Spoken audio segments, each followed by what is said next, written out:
Mas Bro satu nih. Wah. Baik, kembali. Bismillah.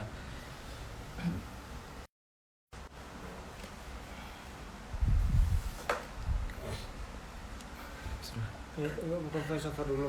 Oh, udah dari ini part 2 ya. Oh, iya. Part 2 langsung. Dan beberapa part sih. Baik, bismillah, kita lanjutkan. Afwan, tadi ada sedikit kendala. Yang tadi, bagaimana dengan kita yang hati kita keras dan mati, dan hati kita yang selalu berat akan istighfar, dan tidak ada dari kita yang ihtimam atau perhatian dengan istighfar yang sebagaimana dilakukan oleh Nabi SAW. Maka dari itu kita banyak melihat manusia yang tidak memikirkan atau tidak memperdulikan seperti perilaku Nabi SAW, dan mereka sangat sedikit beristighfar. Dan juga Nabi SAW pernah bersabda, likulli da'in dawa'un wad dawa'ud dzunub al-istighfar. Setiap penyakit itu ada obatnya, dan obat dosa adalah istighfar. Sebagaimana kita tahu, hati kita sangat keras, mati, banyak dosa. Terus kita tidak memperdulikan istighfar, tidak memperdulikan apa yang jadi tujuan kita di dunia ini.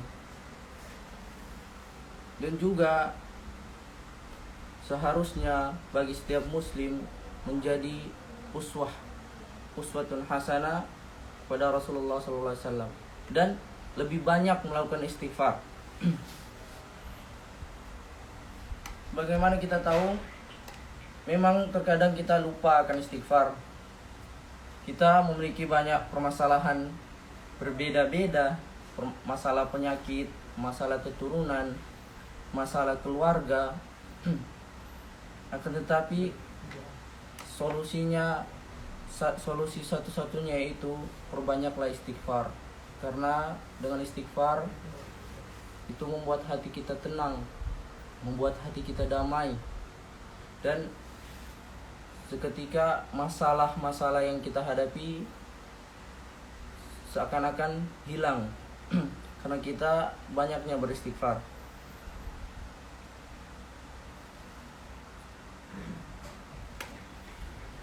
Dan juga sebagaimana kita tahu perkataan Imam Syafi'i rahimahullah ta'ala, sungguhnya engkau tak akan mampu mencari ridha Allah, mencari ridha seluruh manusia, maka perbaikilah hubunganmu dengan Allah Azza wa Jalla. Apabila engkau telah memperbaikinya, maka engkau tak akan peduli lagi dengan manusia. Sebagaimana kita tahu, manusia di zaman sekarang setiap kali mendapatkan perkataan buruk dari manusia yang lain atau dari seorang, maka dia akan sakit hati. Maka disinilah betapa pentingnya peran istighfar yang sebagaimana kita tahu menenangkan hati dan membuat kita lepas dari masalah, seakan-akan masalah itu lepas dari kita. Dan Syekh Al-Utsaimin rahimahullah ta'ala berkata, Nabi SAW mengabarkan anna min ni'matillah 'alal ibad, termasuk dari nikmat Allah kepada hamba adalah annahu idza batalahum bidzunub fastaghfirullaha ghafara lahum. Itu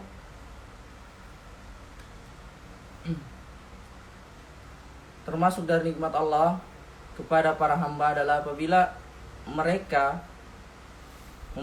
apabila memberikan musibah kepada mereka, apabila Allah memberikan musibah kepada mereka dengan dosa-dosa yang mereka lakukan, kemudian mereka beristighfar atau meminta ampunan kepada Allah Subhanahu wa taala, maka Allah akan ampuni mereka.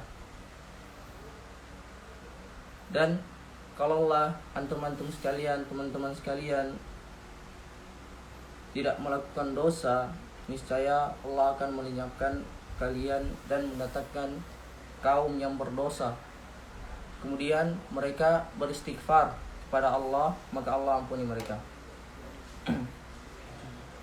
Dan ini merupakan anjuran agar seseorang beristighfar dan memperbanyak istighfar kepada Rabbnya Azza wa Jalla. Karena dengan sebab itu dia akan meraih derajat orang-orang yang beristighfar kepada Allah Subhanahu wa taala. Demikian pula Nabi sallallahu alaihi wasallam bersabda dalam riwayat Abu Dawud, "Anna man lazima al-istighfar ja'alallahu lahu min kulli diqin farajan makhrajan wa min kulli hammin farajan wa razaqahu min haitsu la yahtasib." Nabi sallallahu alaihi wasallam bersabda di riwayat Abu Dawud bahwasannya orang yang senantiasa beristighfar akan Allah berikan jalan keluar untuknya dari setiap kesulitan. Inilah, dari setiap kesulitan. Sebagaimana kita tahu setiap harinya pasti akan ada masalah pada kita. Dan masalah itu akan terus datang apabila kita tidak mengingat kepada Allah Subhanahu wa taala. Kita jauh dari Allah Subhanahu wa taala. Sangat jauh. Dan di sini disebutkan Nabi sallallahu alaihi wasallam Allah memberikan jalan kepada kita, jalan keluar untuk kita dari setiap kesulitan dan memberikan kemudahan dari setiap kesulitan, dan Allah memberikan rezeki untuknya dari jalan yang tidak disangka-sangka, min haitsu la yahtasib. Dan Rasulullah sallallahu alaihi wasallam bersabda dalam riwayat lain, "Man aktsarul istighfar ja'alallahu lahu min kulli hammin farajan wa min kulli diqin makhrajan wa razaqahu min haitsu la yahtasib." Barang siapa memperbanyak istighfar, memohon ampun kepada Allah Subhanahu wa taala, niscaya Allah menjadikan untuknya setiap kesedihannya jalan keluar, dan untuk setiap kesempitannya kelapangan, dan Allah memberikannya rezeki yang halal dari arah yang tidak disangka-sangka.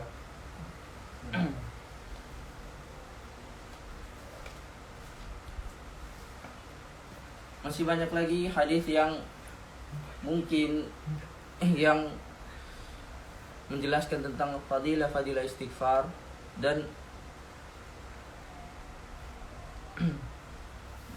fadilah istighfar yang dimana dalam hadis-hadis tersebut sebagaimana kita tahu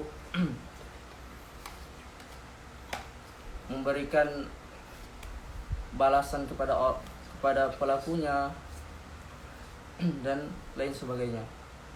Maka dari sini ana pribadi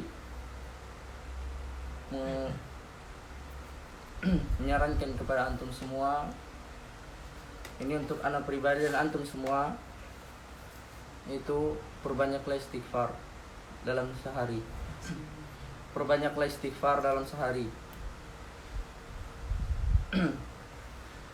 Sebagaimana kita tahu Nabi 100 kali, kita dalam sehari hanya sekali, sangat jauh. Makanya dari itu perbanyaklah istighfar dan perbanyaklah di lisan kalian memohon ampun kepada Allah Subhanahu wa taala, sebagaimana doa yang kita ketahui, Allahumma gfirli, Allahumma arhamni, astaghfirullah wa atubu ilaih. Mungkin pertemuan malam hari ini sampai di sini, dan ana pribadi mengucapkan maaf apabila ada kesalahan dari apa yang ana sampaikan, dan mungkin antum semua bisa mendapatkan faedah penting dari kajian malam ini. Semoga Allah memberikan taubatnya kepada kita semua, dan semoga Allah mengabulkan ampunan-ampunan yang kita panjatkan kepadanya Azza wa Jalla. Mungkin ini dari ana. Wassallallahu ala nabiyyina Muhammadin wa ala alihi wa sahbihi ajma'in. Assalamualaikum warahmatullahi wabarakatuh. Waalaikumsalam. Terima kasih telah menyaksikan serial kajian malam bersama Al-Akh Gusti Wandi Hafizahullah. Semoga ilmu yang telah disampaikan oleh beliau bisa bermanfaat bagi kita di dunia dan di akhirat. Kami ucapkan jazakumullahu khairan wa barakallahu fikum. Wassalamualaikum warahmatullahi wabarakatuh. Waalaikumsalam.